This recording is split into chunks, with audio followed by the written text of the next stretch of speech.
Starting in 5 seconds.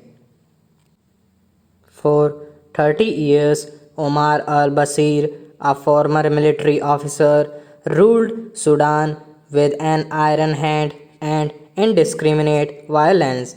When he was toppled in April 2019 in a mass uprising, many hoped that the resource rich country in the Horn of Africa would finally get a chance to move towards a free society with a representative and responsive administration.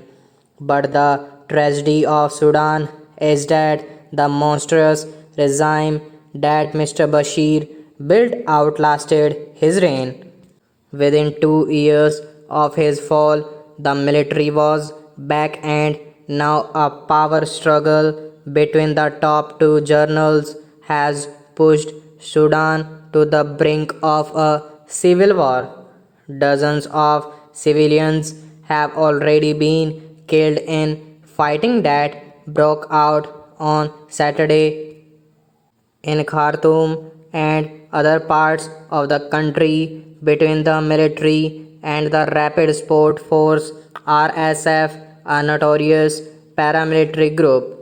Despite international calls for truce, Lieutenant General Abdel Fattah al-Burhan, the military chief as well as the head of the Sovereignty Council, the Transitional Administration, and his Deputy Lieutenant General Mohammad Hamdan Dagalo, who commands the RSF, have refused to negotiate, blaming each other for the attacks.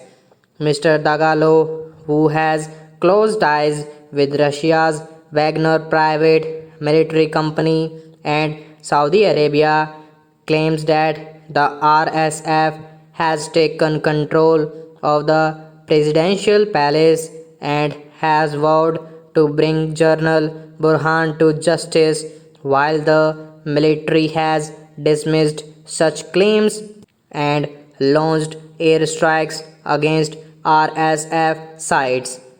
Just 2 years ago, the two generals stood hand in hand when they ousted a civilian transition government and took over the reins of the country.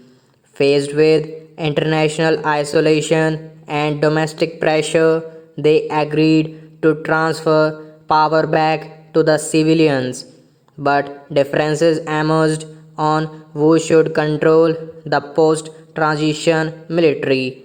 General Burhan supports the integration of the RSF into the regular military and transition to civilian government to take place in 2 years, while General Dagalo, who fears that he would lose his clout, wants to delay it by 10 years.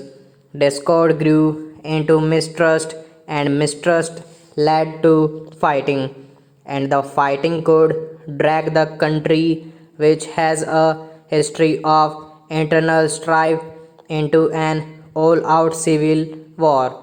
Sudan's journals are known for their scant regard for the welfare of their people.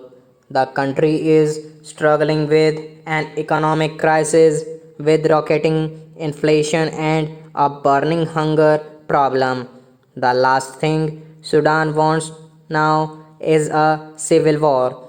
If the priority of the journals is to address Sudan's basic problems, they should pay attention to the call for a truce and dialogue and commit themselves to a timeline sensitive democratic transition.